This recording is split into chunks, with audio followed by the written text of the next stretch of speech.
Have you ever wondered why, in a universe filled with gods and billionaires, we love the friendly neighborhood guy the most? Look at him. He isn't an invincible alien like Superman floating about us. He isn't a rich, brooding detective like Batman. Who is Spider-Man? He is the guy who just saved the city, but realized he missed the last school bus home.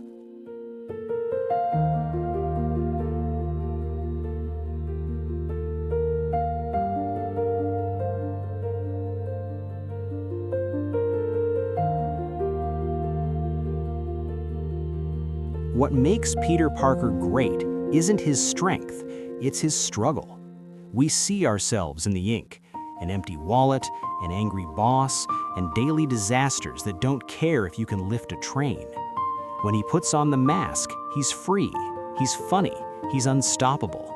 But the moment it comes off, he's bruised, broke, and bleeding.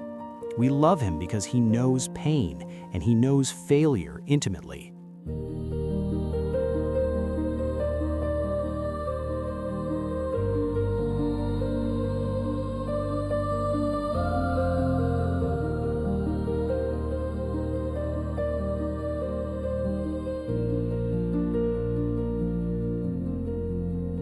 Stan Lee created a beautiful paradox. He gave this character a gift and wrapped it in a curse.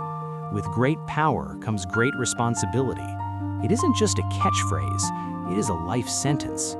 Every tragedy in his life, from Uncle Ben's grave to every loss that followed, comes from his refusal to look away. He doesn't play hero for the applause. He does it because he cannot forgive himself if he does nothing.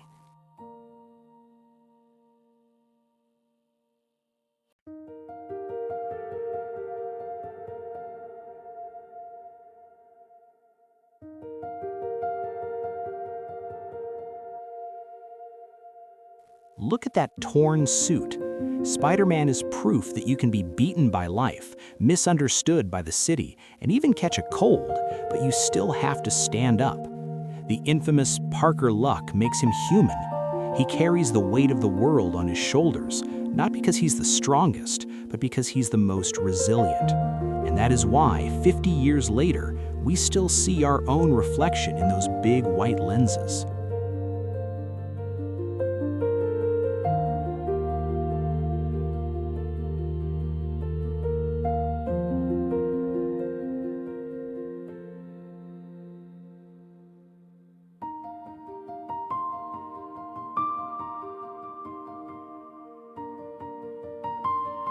Another reason his story hits so hard is his rogues gallery. Unlike other heroes who fight random aliens or warlords, Peter fights his family. The Green Goblin is his best friend's father. Dr. Octopus is his mentor. The Lizard is his teacher. Every punch he throws is a tragedy. He isn't just trying to win, he's trying to save them from themselves. His battles aren't just physical, they are heartbreakingly personal.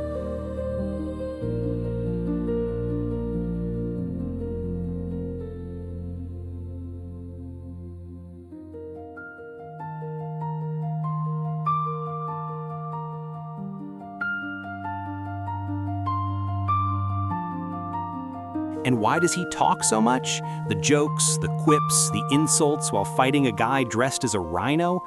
It isn't because he's arrogant, it's because he's terrified. Stan Lee wrote the humor as a defense mechanism. A teenager fighting monsters needs to laugh to keep from screaming.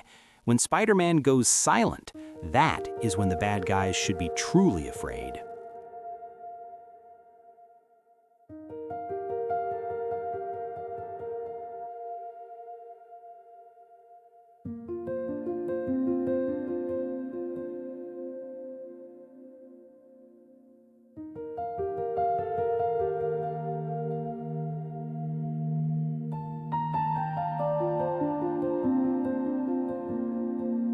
But the most powerful symbol is the costume itself.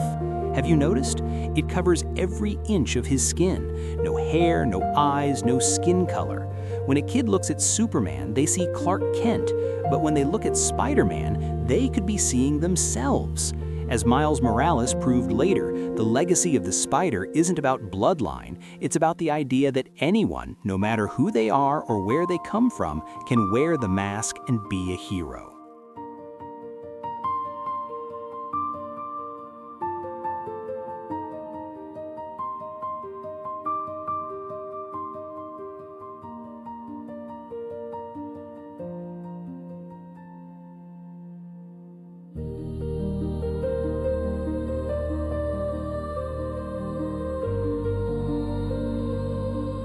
We have watched him grow up, from a scrawny kid in Queens to a man who lifts buildings to save his loved ones. He runs out of webs, his camera breaks, he gets erased, but he always comes back. He is the most human superhero because his superpower isn't wall crawling, it's the stubborn refusal to give up, even when the whole world and sometimes the writers are against him.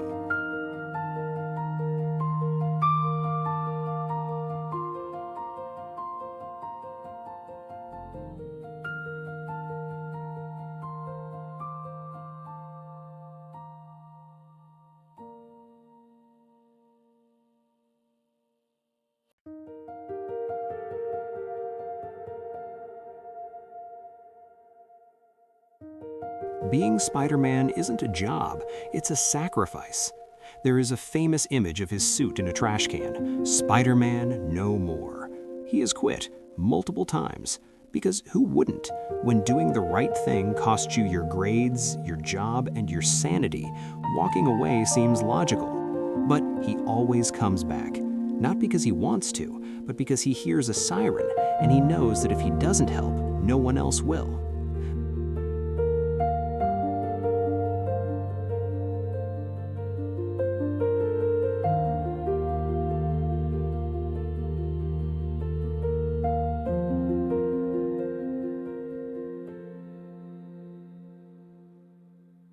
But the true definition of his character came on a bridge, the death of Gwen Stacy. This was the moment that changed comic books forever. The hero failed. He shot the web, he caught her, but physics was the real villain. The snap heard around the world.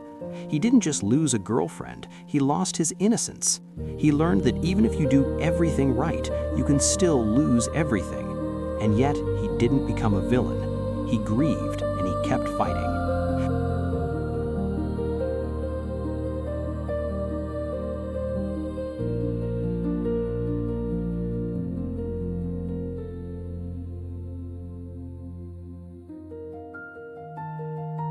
There is a cruel rule in his life. If Spider-Man wins, Peter Parker loses. If he stops the train, he misses the date. If he catches the thief, he gets evicted. It is a zero-sum game that he is destined to lose. But look at the train scene again. When he is weak, the people of New York stand up for him. They see the man behind the mask. They don't see a god. They see a kid trying his best. And that connection makes all the suffering worth it.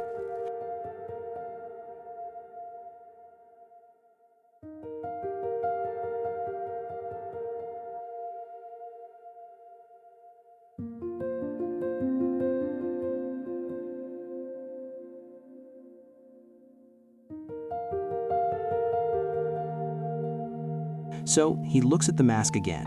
It ruins his life, it endangers his family, it keeps him poor, but it is who he is. He realizes that Peter Parker and Spider-Man aren't two different people anymore. The mask isn't a disguise, it's the face of his responsibility. And as long as he has the power to stand, he will put it back on.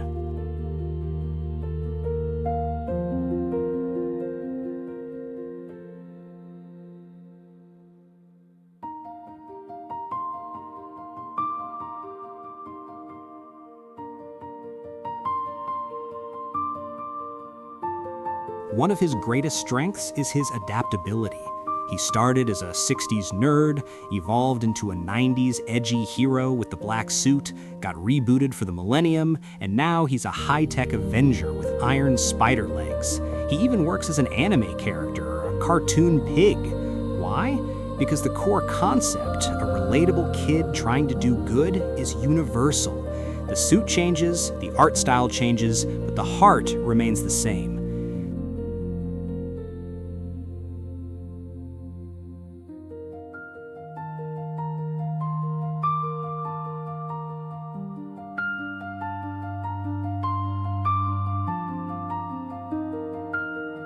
We want him to win. We want him to grow up, get married, and be happy. And sometimes the writers let him. He becomes a teacher, a husband, a mentor. But it never lasts. The Parker luck always strikes. He gets fired, the marriage is erased, a new Goblin appears. He is trapped in a state of eternal adolescence. He's the Peter Pan of comics, not because he won't grow up, but because we need him to stay relatable to the next generation of struggling teenagers.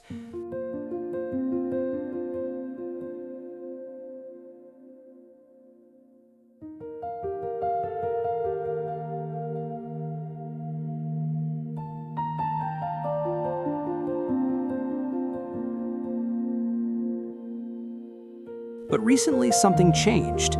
He became a mentor. He isn't just the rookie anymore. The Avengers respect him.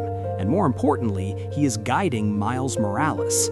Seeing Peter as the experienced, tired teacher to a new, energetic Spider-Man is a beautiful evolution. It shows that his suffering wasn't for nothing. It's now a lesson for someone else.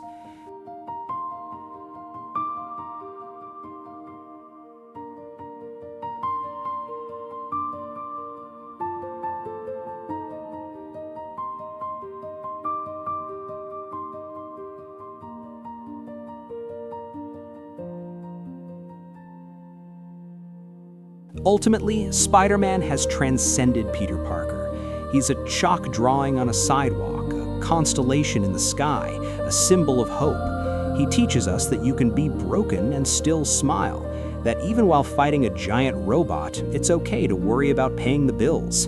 He points at us and says that heroism isn't about power, it's about the choice to get back up. That is why we will never stop loving him.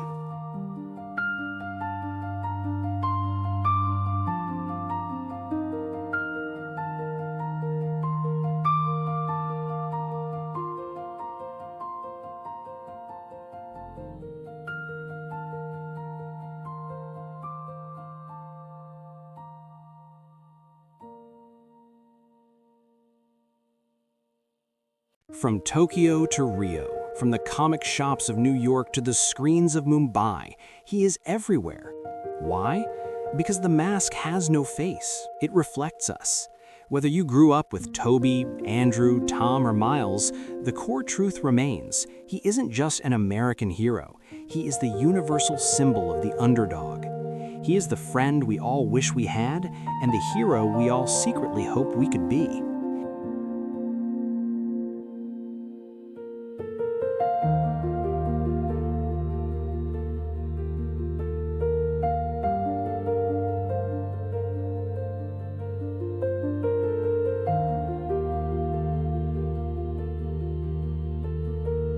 He teaches us that you don't need to be perfect to be good.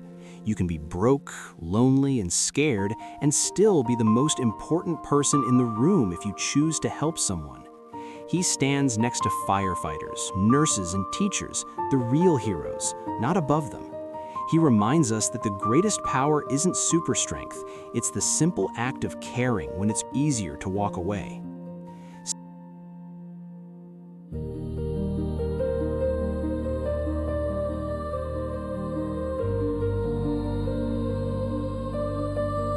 Steve Ditko and Stan Lee started a drawing on a blank page over 60 years ago. Today, that drawing is alive. It breathes in every kid who puts on a red hoodie and tries to climb a wall. It lives in every person who decides to get up after life knocks them down. The story of Spider-Man doesn't have an end. As long as there is injustice, and as long as there are people willing to stand up to it, Spidey will be there.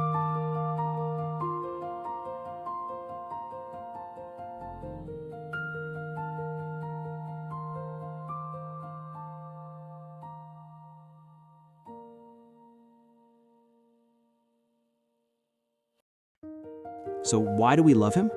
We love him because he is us. He is the best of us. He is the reminder that no matter how heavy the burden gets, no matter how many times we fall, we always have a choice. We can choose to be responsible. We can choose to be kind. We can choose to be amazing. Thank you, Spidey. Excelsior.